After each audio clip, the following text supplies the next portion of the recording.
Welcome back. શાળાઓમાં Diwali vacation પૂર્ણ થયું. રાજ્યની શાળાઓમાં આજથી નવા સત્રનો પ્રારંભ. રાજ્યની 54,000 શાળાઓ આજથી શરૂ. 4 મે સુધી 135 દિવસનું બીજું એકેડેમિક સત્ર રહેશે. કોલેજોમાં પણ આજથી નવું સત્ર શરૂ થતાં જ કોલેજોમાં પરીક્ષા. દિવાળી વેકેશન જે આજે પૂર્ણ થયું છે, ફરી એક વખત શાળા કોલેજોની શરૂઆત, બીજા સત્રની શરૂઆત. 135 દિવસનું આ સત્ર રહેશે. 4 મે સુધી આ બીજું સત્ર રહેશે.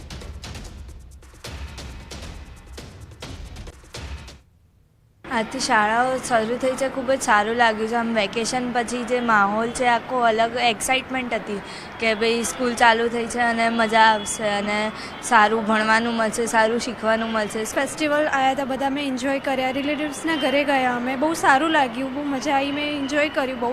અને હવે એવું થઈ રહ્યું હતું કે હવે સ્કૂલો ફટાફટ ખુલે તો અમે ભણવાનું બી સ્ટાર્ટ કરીએ. ન્યૂ જે સેક્શન સ્ટાર્ટ થવાનું છે એના લીધે આજથી તો વેકેશન પત્યું એટલે શાળામાં આવ્યા, બધા નવા મિત્રોને મળ્યા ફરીથી, એટલે બહુ જ મજા આવી ગઈ. અને હવેથી નવું ભણવાનું ચાલુ થયું એટલે એનું એક્સાઇટમેન્ટ છે, એટલે હવે ભણીશું. મારે એક્ઝામ પહેલાં એટલે વેકેશન પહેલાં અમારે એવું હતું કે મિત્રોને મળવું છે, ઊંઘ બહુ આવતી હતી, પણ જેવો શાળામાં આવ્યો એકદમ એનર્જી થવા લાગી. સારું વાતાવરણ એટલું સારું છે કે મિત્રો જોડે રહેવું ગમે છે અને ભણવું પણ ગમે છે. આજથી બીજા શૈક્ષણિક સત્રનો પ્રારંભ થઈ રહ્યો છે. હું દ્રશ્ય આપને બતાવીશ કે હાલ અમદાવાદના મેમનગર વિસ્તારની HBK સ્કૂલમાં હાલ અમે છીએ અને દિવાળીનું વેકેશન જે છે તે 21 દિવસનું હતું અને એ 21 દિવસનું વેકેશન પૂર્ણ થતાં વિદ્યાર્થીઓ માટે શૈક્ષણિક સત્ર જે છે તે આજથી શરૂ થઈ રહ્યું છે. જે શૈક્ષણિક સત્ર જે છે, પ્રથમ શૈક્ષણિક સત્ર જે દિવાળી સુધીનું હતું અને દિવાળી બાદ જે વેકેશન દિવાળીમાં પડ્યું અને દિવાળી બાદ બીજું શૈક્ષણિક સત્રનો આજથી પ્રારંભ થયો છે, ત્યારે ફરી એકવાર શાળાઓ જે છે તે વિદ્યાર્થીઓના કોલાહલથી ગુંજી ઉઠી છે.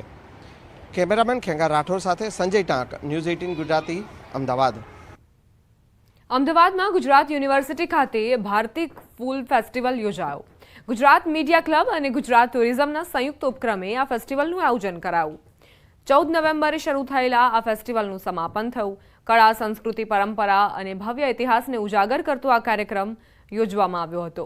કાર્યક્રમના અંતિમ દિવસે BAPSના સંત પૂજ્ય બ્રહ્મવિહારી સ્વામીનું પ્રવચન યોજાયું.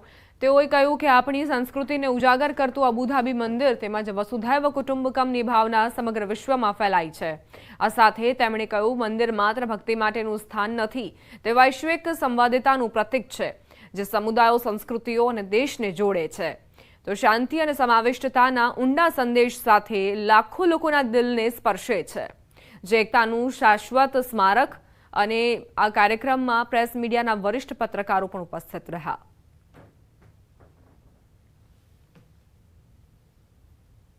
Imagine a Muslim king donating land to a Hindu temple, where our lead architect is a Christian Catholic, where our project director is a Sikh Sardarji, where our construction company is Parsi, where our foundation designers are Buddhists, where our chairman comes from a Jain tradition. This is the BAPS Hindu Mandir. આપણે આપણી સંસ્કૃતિ છે વસુધૈવ કુટુંબકમ. We welcome all, we treasure all, and we live for all. સભ્ય નોંધણી મુદ્દે વડોદરામાં ભાજપના જ 2 MLA સામસામે. યોગેશ પટેલે અકોટામાં બનેલા વધુ સભ્યો સામે શંકા કરી હતી વ્યક્ત. MLA યોગેશ પટેલના કટાક્ષ પર MLA દેસાઈનો જવાબ. કહ્યું, સંશોધનનો વિષય એ કે તમારે ત્યાં કેમ સભ્યો ન બન્યા. મોરબી જિલ્લા પંચાયતના ચેરમેનનો વિડીયો વાયરલ થયો. મત આપો તો કામ થશે, નહીં તો કામ માટે આવવાનો અધિકાર નથી, તેવું કહેતો આ વિડીયો વાયરલ થતા ચૂપચાપ. આણંદ નગરપાલિકાના નગરસેવક સામે દુષ્કર્મની ફરિયાદ. વોર્ડ નંબર 6ના નગરસેવક સામે ફરિયાદ નોંધાતા ભાજપે કરી કાર્યવાહી.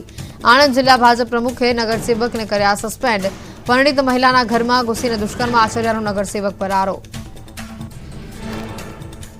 ચેતર વસાવાની અલગ ભીલ પ્રદેશની માંગને મનસુખ વસાવાએ નકારી. કહ્યું, અલગ રાજ્યની વાત ભૌગોલિક દ્રષ્ટિએ શક્ય નથી. આદિવાસીઓના દરેક પ્રશ્નો કેન્દ્ર અને રાજ્ય સરકાર ઉકેલશે. અમે અલગ રાજ્યના સમર્થનમાં નથી. જૂનાગઢમાં આયુષ્યમાન કાર્ડ માટે વડીલો ઉમટ્યા. જૂનાગઢ ખાતે ધારાસભ્ય, વહીવટીતંત્ર તેમજ મનપાના સંયુક્ત ઉપક્રમે આ કાર્ડ માટે કેમ્પનું આયોજન. આયુષ્યમાન કાર્ડ માટે આવેલા લાભાર્થીઓએ સરકારનો આભાર માન્યો. લદ્દાખના દ્રાસમાં હિમવર્ષાની શરૂઆત, રસ્તાઓ પર બરફની ચાદર છવાઈ, બરફના થર જામતા અનેક રસ્તાઓ બંધ થયા. હિમાચ્છાદિત રસ્તાઓ અને પર્વતોનો સુંદર નજારો આવ્યો. સામે બરફના થર જામતા વાહન ચાલકો અને રાહદારીઓની અવરજવર ઉપર થઈ અસર.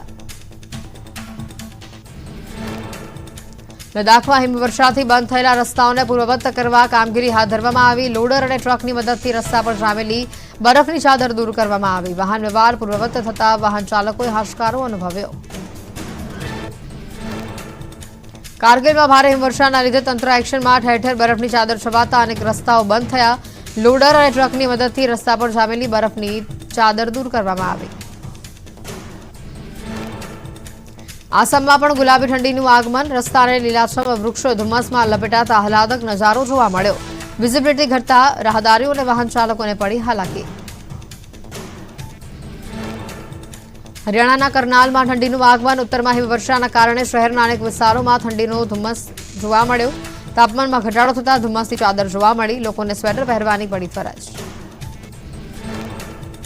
રાજસ્થાનમાં ઠંડીનું પગપેસારો, ઝુંઝુનુ સહિત અનેક શહેરોમાં ધુમ્મસની ચાદર છવાઈ. રસ્તાઓ પર ધુમ્મસ છવાતા વિઝિબિલિટીમાં ઘટાડો થયો. પારો વગડતા લોકોની અવરજવરમાં પણ ઘટાડો નોંધાયો.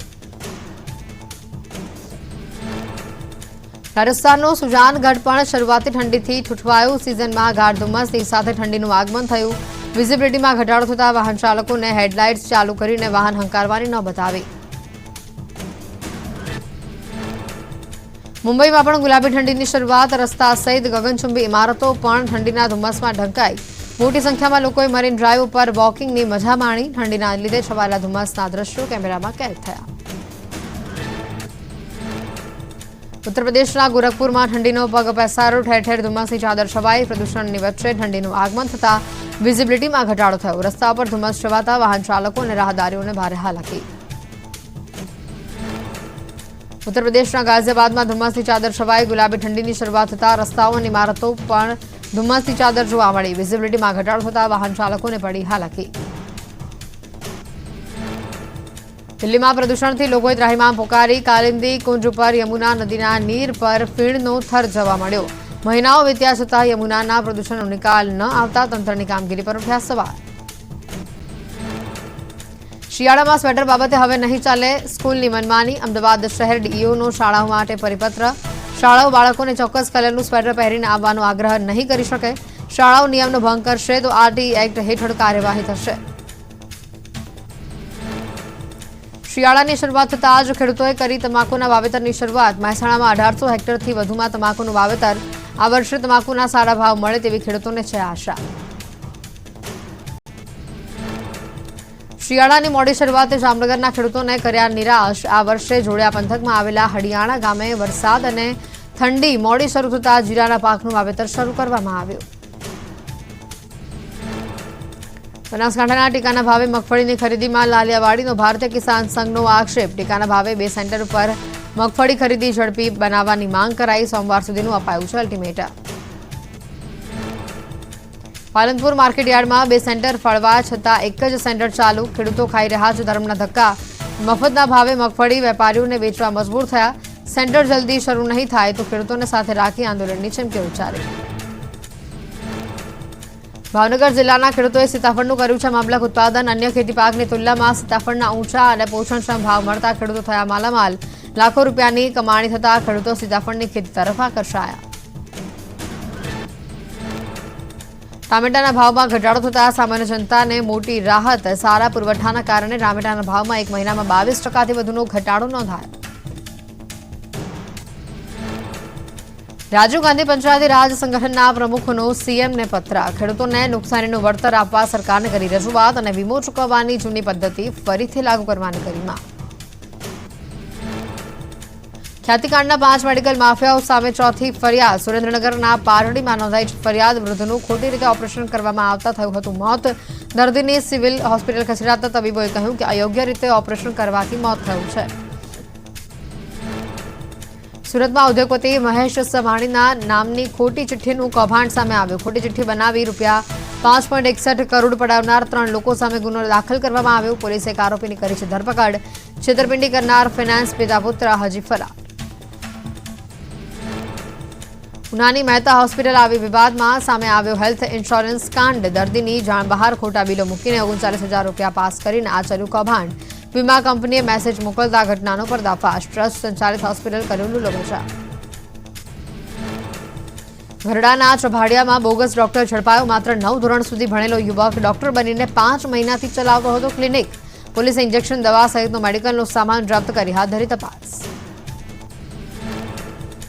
દાહોદમાં એરપોર્ટનો સર્વે થતા પહેલા વિરોધનો વંટોળ. ઝાલોદ તાલુકાના 4 ગામોમાં ખેડૂતોએ કર્યો એરપોર્ટનો વિરોધ. જમીન સંપાદન મામલે ખેડૂતોએ કલેક્ટર સમક્ષ કરી છે રજૂઆત. દાહોદમાં નકલી એને હુકમ કૌભાંડ મામલે અનેક ખુલાસા. 85માંથી 76 સર્વે નંબર નકલી હુકમથી એને કરાયા. માત્ર 9 સર્વે નંબરના જ હુકમો સાચા નીકળ્યા.